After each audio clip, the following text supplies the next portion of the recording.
భారత రాజ్యాంగ వజ్రోత్సవాలు పాత పార్లమెంటు భవనంలోని సెంట్రల్ హాల్లో అట్టహాసంగా జరిగాయి.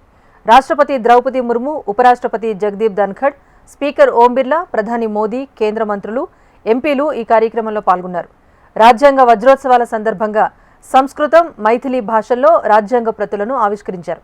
ప్రత్యేక స్టాంప్, నాణ్యంను సైతం రాష్ట్రపతి ద్రౌపది ముర్ము ఆవిష్కరించారు.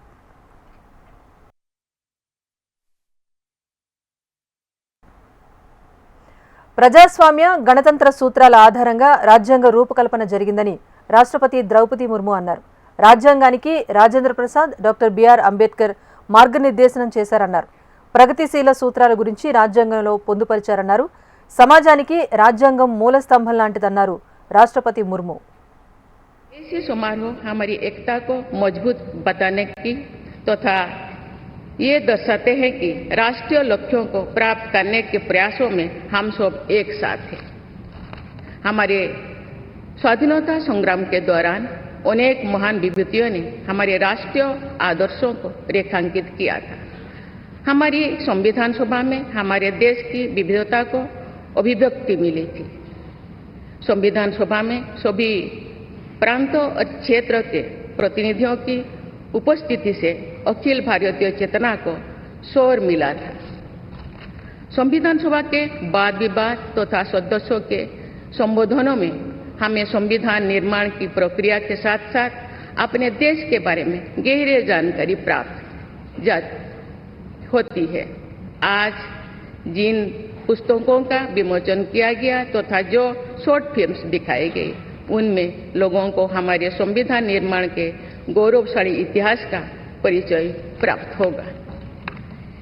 एक अर्थ में भारत का संविधान कुछ महानतम मेधावी लोगों द्वारा लगभग 3 वर्षों के विचार विमर्श का परिणाम था, लेकिन सही अर्थ में ये हमारे लंबे स्वाधीनता संग्राम का परिणाम था।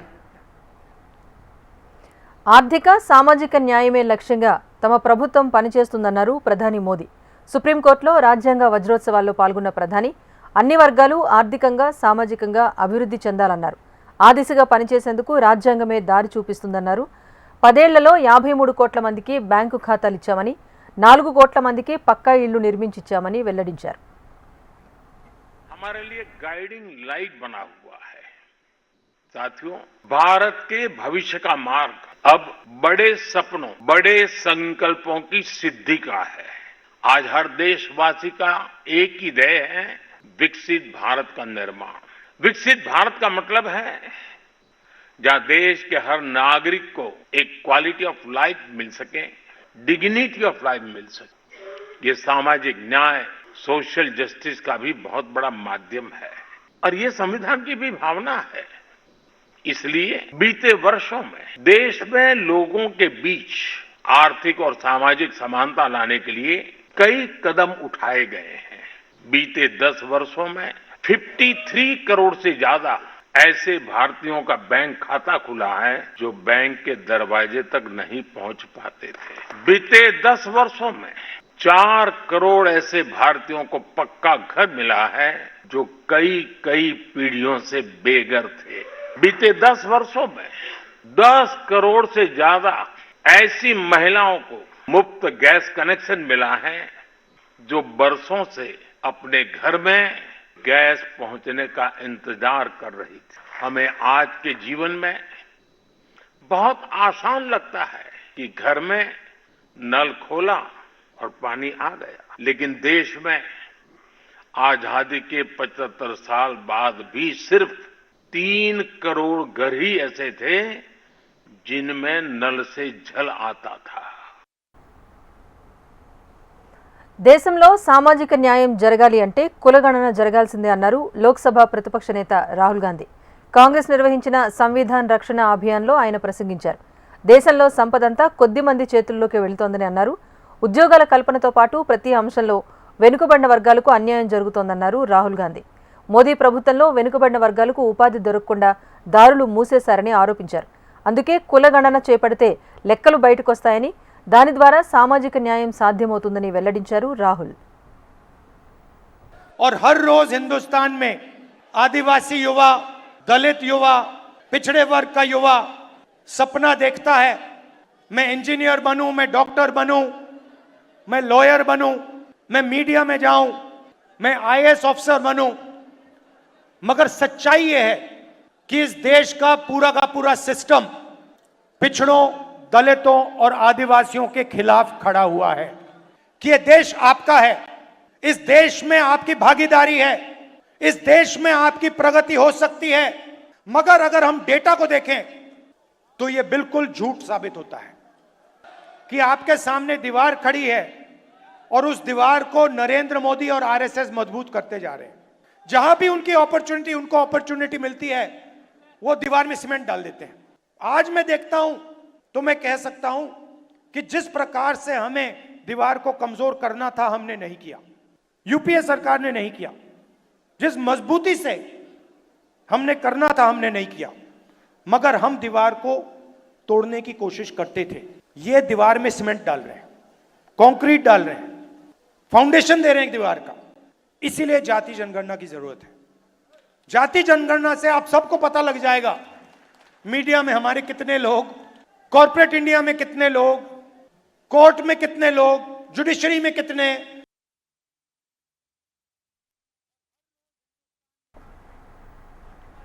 కులగణన అనేది ఎక్స్రే కాదు, సొసైటీకి నిర్వహిస్తున్న మెగా హెల్త్ చెకప్ అన్నారు తెలంగాణ సీఎం రేవంత్ రెడ్డి. ఢిల్లీలో కాంగ్రెస్ నిర్వహించిన సంవిధాన్ రక్షణ అభియాన్లో పాల్గొన్న ఆయన రాహుల్ గాంధీ ఇచ్చిన మాటను నిలబెట్టుకుని పేదలకు న్యాయం చేసేందుకు తాము కులగణన చేపట్టామన్నారు. తెలంగాణ కులగణనకు మొదటి అడుగు వేసి దిక్సూచిగా మారిందని అన్నారు. దేశంలో ఆర్థిక సామాజిక న్యాయం కోసం కాంగ్రెస్ స్వాతంత్ర్యం వచ్చిన నాటి నుంచి సంస్కరణలు తీసుకొచ్చిందన్నారు రేవంత్ రెడ్డి. నెహ్రూ, అంబేద్కర్, రాజీవ్ గాంధీ హయాంలో సామాజిక న్యాయం కోసం చేసిన కృషిని రాహుల్ గాంధీ కొనసాగిస్తున్నారన్నారు.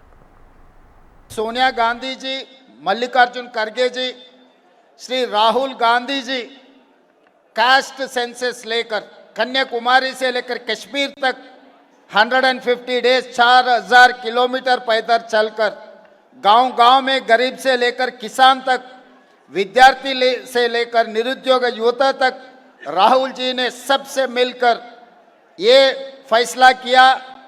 अभी ये समाज को एक्सरे निकालना है, वो एक्सरे नहीं है Rahul ji, this is mega health checkup for society. आप जो डिसीजन लिया हुआ है ये कास्ट सेंसस, ये mega health checkup for society, क्योंकि जितना आबादी है उतना हिस्सेदारी बनाना है तो ये caste census is must. This is 3.0 social justice. हम आपके सिपाही होकर तेलंगाना राज्य में आप जो वादा किया था भारत जोड़ो यात्रा में हम लागू कर रहे हैं। आज के तारीख में अभी आने से पहले हम हमारे चीफ सेक्रेटरी हमारे ऑफिसर से मैं पता किया, तेलंगाना में कास्ट सेंसस 92% हो चुका है।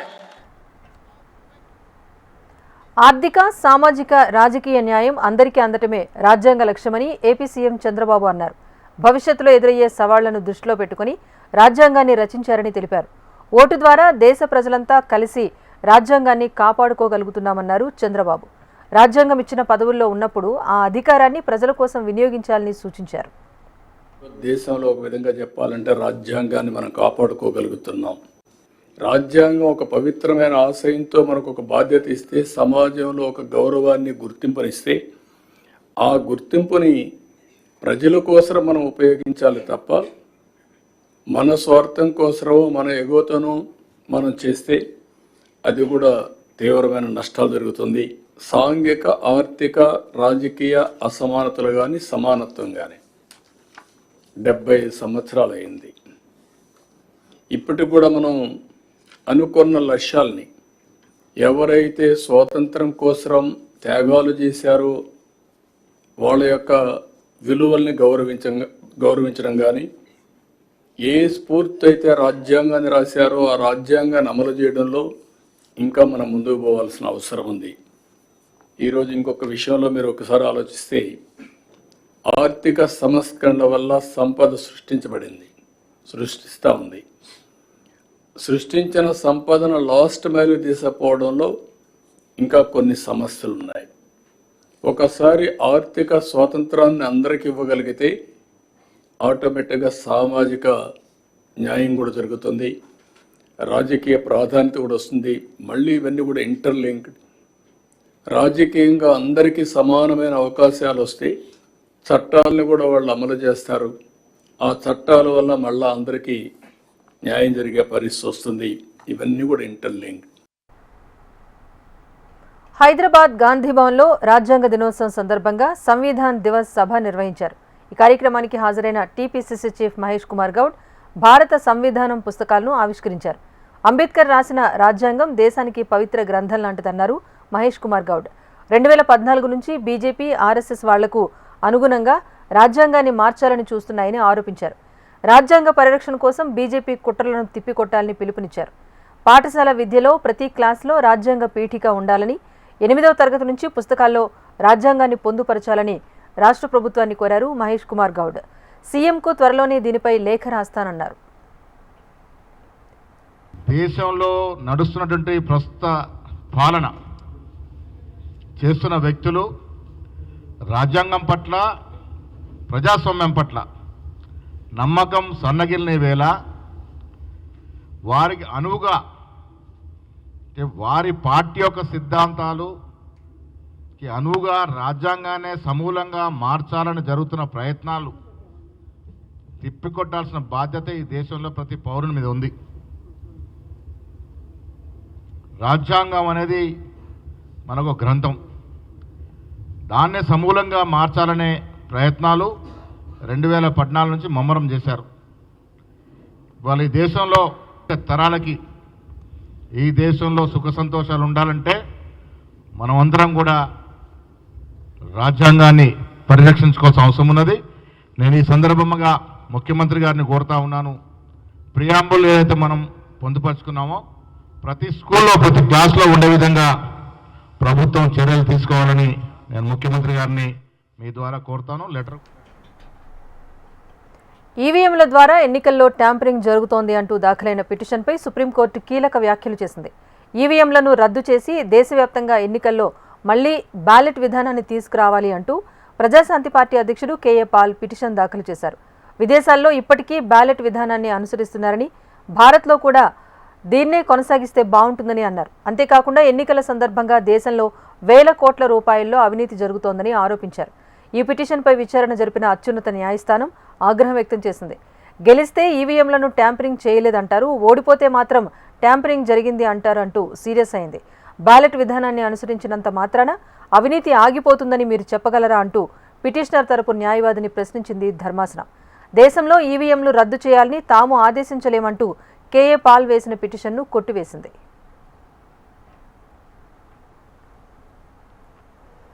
కాంగ్రెస్ జాతీయ అధ్యక్షుడు మల్లికార్జున ఖర్గే కీలక వ్యాఖ్యలు చేశారు. ఎన్నికల నిర్వహణకు ఈవీఎంలు వద్దని, బ్యాలెట్ పేపర్లే కోరుకుంటున్నామని అన్నారు. ఢిల్లీలో నిర్వహించిన సంవిధాన్ రక్షక్ అభియాన్ కార్యక్రమంలో ప్రసంగించిన ఆయన దేశంలో పేదలు వేసే ఓటుకు ఈవీఎంల కారణంగా విలువ లేకుండా పోతోందన్నారు. ట్యాంపరింగ్కు అవకాశం లేకుండా బ్యాలెట్ మాత్రమే వాడాలని డిమాండ్ చేశారు ఖర్గే. భారత్ జోడో యాత్ర తరహాలో దీనిపై ప్రచారం చేయాలని, అందుకు అన్ని పార్టీలు కలిసి రావాలని ఖర్గే పిలుపునిచ్చారు. वो जरूर करूंगा, अपोजिशन लीडर राहुल गांधी जी भी इसको मानेंगे। अरे हमारा सब जितनी भी शक्ति लगा के एससी, एसटी, ओबीसी, गरीब तबके के लोग, छोटे कम्युनिटी के लोग, ये लोग जो अपना वोट दे रहे हैं वो वोट फजूल जा रहा है। नहीं, वो ईवीएम छोड़ दो, हमको ईवीएम पीवीएम कुछ नहीं, हमको होना बैलेट पेपर पे वोट बस। उनको वो मशीन उनके घर में तो रख लेने दो, या मोदी साहब के घर में रहने दो, या शाह के घर में रहने दो। अगर किसी गोडाउन में, अहमदाबाद में बहुत से गोडाउन बने हैं, वहां ले जाके रख लेने दो, हमको बस पेपर पे करो। और आपको मालूम होगा उस वक्त तुम्हारी हालत क्या है, कहां खड़े हो, उस वक्त आपको मालूम होगा। ये अपने पार्टी के तरफ से एक मुहिम शुरू करना चाहिए।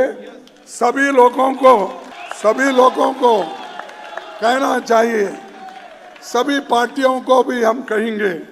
और राहुल गांधी जी के नेतृत्व में जैसा भारत जोड़ो यात्रा निकाले वैसा ही ये पेपर, बैलेट पेपर हमको चाहिए।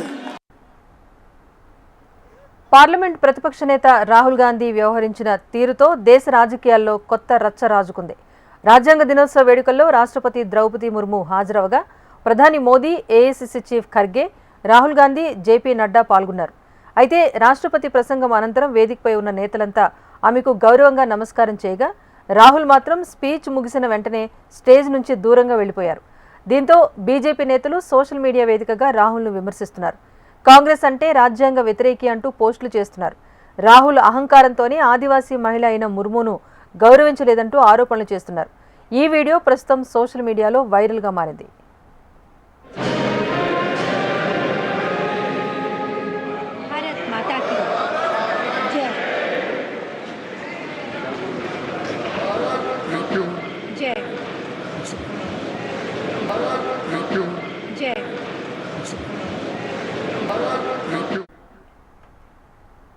భారత రాజ్యాంగం విలువలను భవిష్యత్ తరాలకు తెలియచేయవలసిన అవసరం ఉందని మహారాష్ట్ర మాజీ గవర్నర్ విద్యాసాగర్ రావు అభిప్రాయపడ్డారు.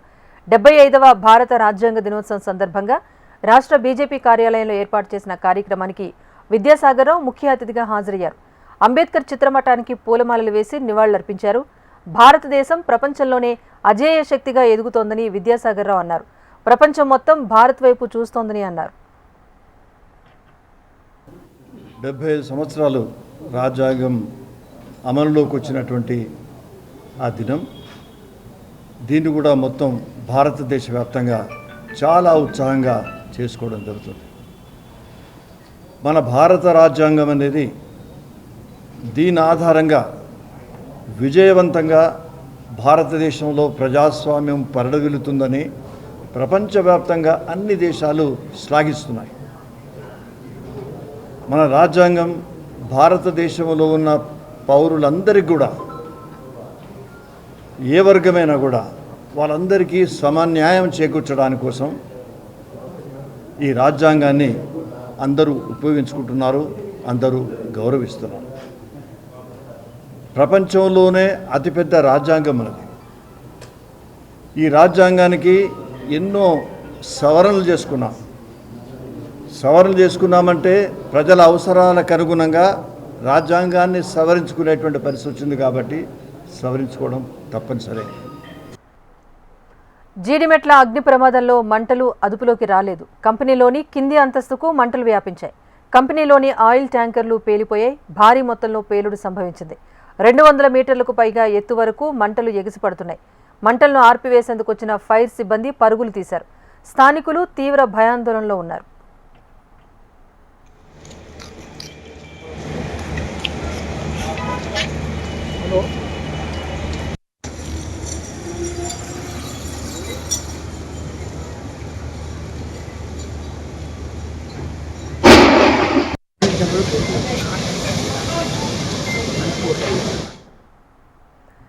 జీడిమెట్ల ప్లాస్టిక్ గోడౌన్లో జరిగిన అగ్ని ప్రమాదంలో మంటలు ఇంకా అదుపులోకి రాలేదు. కంపెనీలోని కింది అంతస్తు వరకు కూడా మంటలు వ్యాపించాయి. ఇంకా మంటలు పూర్తిగా అదుపులోకి రానట్టుగా తెలుస్తోంది. అక్కడి నుంచి మరింత సమాచారాన్ని హైదరాబాద్ బ్యూరో రమణ అందిస్తారు.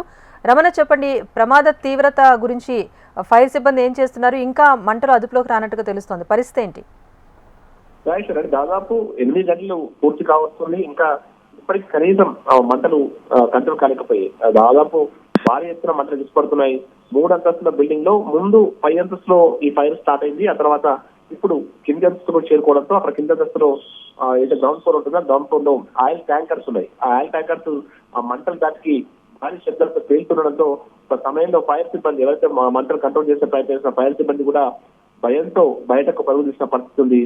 ప్రస్తుతానికి అక్కడ ఒక భయానక వాతావరణం కనిపిస్తుంది చెప్పారు. ఎందుకంటే దట్టంగా వ్యాపిస్తున్న మంటల వైపు భారీగా వినిపిస్తున్న శబ్దాలతో ఆ చుట్టుపక్కల ప్రాంతాల వాళ్ళు కూడా తీవ్రమైన భయాందోళనకు గురవుతున్నారు. ఇక ఇప్పటికే అక్కడ ఉన్న స్థానికంగా ఉన్న ఫైర్ స్టేషన్ నుంచే కాకుండా చుట్టుపక్కల ఉన్నటువంటి ఫైర్ స్టేషన్ నుండి కూడా ఆ ఫైర్ ఇంజన్లు దాదాపు 10 ఫైర్ ఇంజన్ల సహాయంతో మంటలను ఆర్పేందుకు దాదాపు 7 గంటల పైగానే ప్రస్తుతం ఫైర్ సిబ్బంది శ్రమిస్తూనే ఉన్నారు. ఇప్పటికి కూడా ఇంకా మంటలు కంట్రోల్ కాకపోవడంతో పాటు పక్కనే ఉన్నటువంటి మరొక కెమికల్ సంబంధించిన ఫ్యాక్టరీ ఉంది, మరోవైపు ప్లాస్టిక్ సంబంధించిన ఫ్యాక్టరీ ఉంది. ఒకవేళ కనుక ఈ కెమికల్ ఫ్యాక్టరీ వైపు మంటలు వ్యాపిస్తే మాత్రం ప్రమాద తీవ్రత ఇంకా ఎక్కువగా ఉండే అవకాశం ఉంటుంది.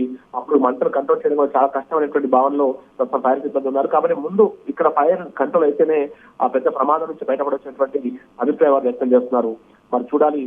దాదాపు ఇంతసేపు అవుతుంది కానీ ఇంకా కట్టలు కాలేదు. మొత్తం ఆ చుట్టుపక్కల పరిసర ప్రాంతాల్లో కూడా 2-3 కిలోమీటర్ల మేర దట్టమైన పొగలు వ్యాపించున్నాయి. ఆ భారీ శబ్దాలు ఓవైపు వస్తుండటంతో అక్కడ సమీపంలో నుండి కుటుంబాలు కూడా తీవ్రమైన భయాందోళనకు గురవుతున్న పరిస్థితి కనిపిస్తుంది. Right, thank you Ramana. ఏపీలో 3 రాజ్యసభ స్థానాలకు ఎన్నికల షెడ్యూల్ రిలీజ్ అయింది. రాజ్యసభ సభ్యులుగా రాజీనామా చేసిన మోపిదేవి వెంకటరమణ, మస్తాన్రావు, ఆర్ కృష్ణయ్య స్థానాలకు ఎన్నికలు జరగనున్నాయి. 3 రాజ్యసభ స్థానాలకు డిసెంబర్ 3న నోటిఫికేషన్ విడుదల కానుంది. నామినేషన్ల స్వీకరణకు డిసెంబర్ 10ని తుది గడువుగా ఈసీ నిర్ణయించింది. డిసెంబర్ 11న నామినేషన్ల పరిశీలన, 13వ తేదీ వరకు ఉపసంహరణకు గడువు విధించింది. డిసెంబర్ 20న ఉదయం 9 గంటల నుంచి 4 గంటల వరకు పోలింగ్ జరగనుంది. అదే రోజు లెక్కింపు కొనసాగుతుంది. అమరావతిలో డీప్ టెక్నాలజీ ఐకానిక్ భవనాన్ని నిర్మించబోతున్నట్టు ఏపీ సీఎం చంద్రబాబు తెలిపారు. నూతన ఐటీ పాలసీలో ప్రతిపాదనలపై సీఎం చంద్రబాబు సమీక్ష నిర్వహించారు. 2029 నాటికి 5 లక్షల ఐటీ వర్క్ స్టేషన్లు అందుబాటులోకి తీసుకొస్తామన్నారు. యువతలో నైపుణ్యాన్ని పెంచే కార్యక్రమాలను అమలు చేయనున్నట్టుగా సీఎం చంద్రబాబు తెలిపారు. స్టార్టప్లకు నెలకు 25 లక్షల రూపాయల వరకు సీడ్ ఫండింగ్ చేస్తామని సీఎం వెల్లడించారు.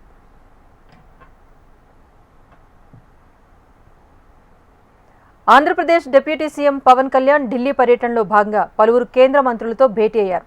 ఈ సందర్భంగా రాష్ట్రానికి రావాల్సిన ప్రాజెక్టులపైన చర్చించారు. ఈ క్రమంలోనే రైల్వే శాఖ మంత్రి అశ్విని వైష్ణవ్తో భేటీ అయిన పవన్ కళ్యాణ్ పలు రైల్వే ప్రాజెక్టులపై చర్చించారు. అలాగే పిఠాపురం పరిధిలో రైల్వే ఓవర్ బ్రిడ్జ్ నిర్మించాలని, 4 ముఖ్యమైన రైళ్లకు పిఠాపురం రైల్వే స్టేషన్లో హాల్ట్ ఇవ్వాలని కోరారు. పిఠాపురంలోని పాదగయ క్షేత్రానికి భక్తుల రద్దీ పెరుగుతోందన్న పవన్ కళ్యాణ్ వారి సౌకర్యం కోసం 4 రైళ్లు ఆపాలని విజ్ఞప్తి చేశారు. దీనిపై రైల్వే మంత్రి సానుకూలంగా స్పందించినట్టు సమాచారం.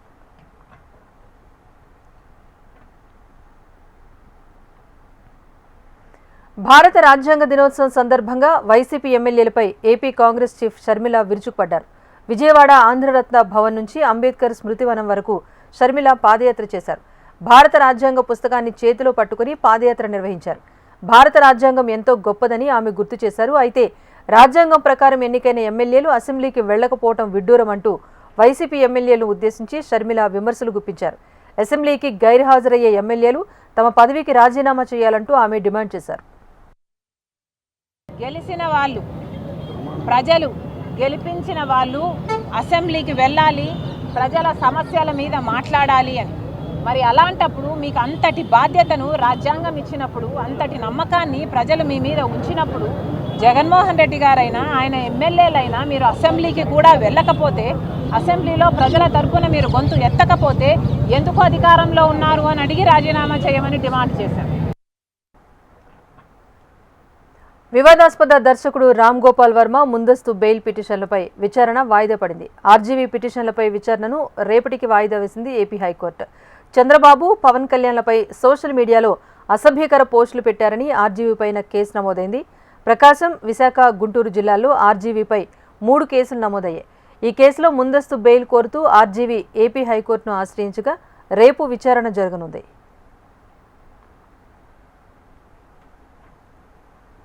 సీఎం రేవంత్ రెడ్డి, మంత్రి ఉత్తమ్ కుమార్ రెడ్డితో కలిసి ఢిల్లీ నుంచి రాష్ట్రంలోని మంత్రులు, ప్రభుత్వ ప్రధాన కార్యదర్శి, జిల్లా కలెక్టర్లు, సంబంధిత అధికారులతో ధాన్యం కొనుగోళ్లపైన సమీక్ష సమావేశం నిర్వహించారు.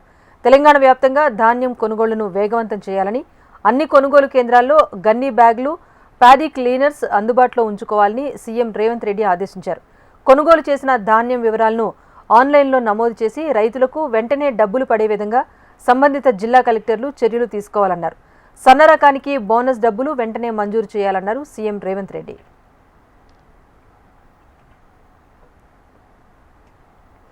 హైదరాబాద్లో ఈసా, మూసీ నదుల సంగమ స్థానంలో బాపు ఘాట్ అభివృద్ధికి 222 ఎకరాల భూమిని కేటాయించాలని కేంద్ర రక్షణ శాఖ మంత్రి రాజ్నాథ్ సింగ్ను కోరారు సీఎం రేవంత్ రెడ్డి. ఢిల్లీలో పర్యటిస్తున్న ఆయన రాజ్నాథ్ సింగ్ను కలిశారు. మహాత్మాగాంధీ చితాభస్మం కలిపిన చోట ఏర్పాటు చేసిన బాపు ఘాట్ను ప్రపంచ స్థాయిలో గాంధీ తాత్వికతను చాటే కేంద్రంగా తీర్చిదిద్దేందుకు రాష్ట్ర ప్రభుత్వం నిర్ణయించిందని వివరించారు. బాపు ఘాట్ దగ్గర గాంధీ సిద్ధాంతాలను ప్రచారం చేసే నాలెడ్జ్ హబ్, మెడిటేషన్ విలేజ్, చేనేత ప్రచార కేంద్రం ఏర్పాటు చేస్తున్నట్టు వెల్లడించారు. అందుకు రక్షణ శాఖ పరిధిలోని భూమిని రాష్ట్ర ప్రభుత్వానికి కేటాయించాలని రేవంత్ కోరారు. తెలంగాణలో పాలన అస్తవ్యస్తంగా మారిందని బీఆర్ఎస్ వర్కింగ్ ప్రెసిడెంట్ కేటీఆర్ ఆరోపించారు. సీఎం రేవంత్ రెడ్డిలో నిస్పృహ, అసహనం కనిపిస్తున్నాయన్నారు. రాష్ట్రంలో కాంగ్రెస్ ప్రభుత్వం కొలువుదీరాక గురుకులాల్లో 48 మంది విద్యార్థులు చనిపోయారన్నారు. గురుకులాల్లో పరిస్థితులపై రేవంత్ ఇప్పటి వరకు సమీక్ష జరపలేదన్నారు. రేవంత్ సర్కార్ విద్యార్థుల ప్రాణాలతో చెలగాటమాడుతోందన్నారు. ఆందోళనలో ఉన్న లక్షలాది మంది గురుకుల విద్యార్థుల కుటుంబాల తరపున అసెంబ్లీలో ప్రభుత్వాన్ని నిలదీస్తామన్నారు. చీల్చి చెండాడుతామని, విద్యార్థులు నిబ్బరంగా ఉండాలని అన్నారు. విద్యార్థులకు అండగా బీఆర్ఎస్ ఉంటుందని భరోసా ఇచ్చారు కేటీఆర్. అట్లాగే పిల్లలు కూడా నిబ్బరంగా ఉండండి. దయచేసి కష్టాలు, ఇబ్బందులు కొన్ని ఉండవచ్చు, కానీ ఆత్మహత్య చేసుకునే పరిస్థితి లేదా ఏమైనా తీవ్రమైన అనారోగ్యం పాలైతే అవసరమైతే బీఆర్ఎస్ పార్టీని సంప్రదిస్తే మిమ్మల్ని ప్రైవేట్ హాస్పిటల్లో కూడా చేర్పించి మిమ్మల్ని కాపాడుకునే ప్రయత్నం మేము చేస్తాము. తప్పకుండా అలాంటి పరిస్థితి ఎక్కడైనా ఉంటే తల్లిదండ్రులు కూడా భయపడవద్దని, బాధపడవద్దని, వారికి కూడా నిబ్బరంతో ఉండాలని చెప్పి కూడా ఈ సందర్భంగా వారికి విజ్ఞప్తి చేస్తా ఉన్నాం. తెలంగాణ పాఠశాలల్లో సంక్షేమ హాస్టళ్లు, ఆశ్రమ పాఠశాలల్లో ఫుడ్ పాయిజన్ ఘటనలు నిత్యకృత్యంలా మారాయి. ఇటీవల నారాయణపేట, మాగునూరులో ఫుడ్ పాయిజన్ ఘటనతో విద్యార్థులు అస్వస్థత గురికాగా మళ్లీ అదే జడ్పీ పాఠశాలలో మరోసారి కలుషిత ఆహారం కలకలం రేపుతోంది. ఇవాళ కలుషిత ఆహారం తిన్న 21 మంది విద్యార్థులకు వాంతులు, కడుపు నొప్పి రాగా వారిని మక్తల్ ఆసుపత్రికి తరలించి చికిత్స అందిస్తున్నారు.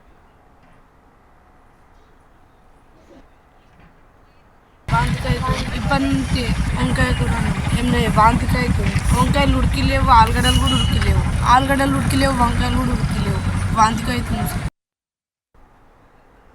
తెలుగు సినీ ఇండస్ట్రీలో విషాదం చోటు చేసుకుంది. ప్రముఖ సినీ గేయ రచయిత కులశేఖర్ కన్నుమూశారు. కొన్ని రోజులుగా అనారోగ్యంతో బాధపడుతున్న ఆయన హైదరాబాద్ గాంధీ ఆసుపత్రిలో చికిత్స పొందుతూ తుది శ్వాస విడిచారు. 1971 ఆగస్టు 15న సింహాచలంలో కులశేఖర్ జన్మించారు.